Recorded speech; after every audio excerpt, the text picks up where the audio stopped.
আজকে থেকে যত আবার আল্লাহর দরবারে হাত উঠাইবেন মনে মনে এই নিয়ত করবেন, আল্লাহ আমি আপনার কাছে দোয়া করতেছি। আল্লাহ বলেন আস্তাজিব লাকুম, আমি আল্লাহর ওয়াদা, আমি তোমার ডাকে সাড়া দিব। তাহলে দোয়া করব, আল্লাহ বলবো, সাথে সাথে বলেন আমাদের এই দোয়ায় সাড়া দিয়ে দেখে, এই বিশ্বাসের সাথে দোয়া করবেন যে আল্লাহ শুনে, আমারে দেখতেছে, আল্লাহ আমার কথা শুনে।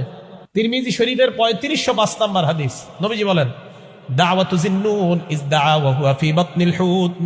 ইউনূস আলাইহিস সালাতু ওয়াস সালাম মাছের পেটে থাইকা যখন দোয়া করলেন, লা ইলাহা ইল্লা আনতা সুবহানাকা ইন্নী কুনতু মিনাজ জালিমিন, এটা পারেন সবাই?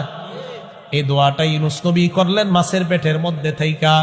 আল্লাহ নবী বলেন লাম ইয়াদউ বিহা রাজুলুন মুসলিমুন, কোন মুসলমান যদি এই দোয়া করে আল্লাহর কাছে লা ইলাহা ইল্লা আনতা সুবহানাকা ইন্নী কুনতু মিনাজ জালিমিন, হতাশাগ্রস্ত ব্যক্তি যদি আল্লাহর কাছে এই দোয়া করে, আল্লাহ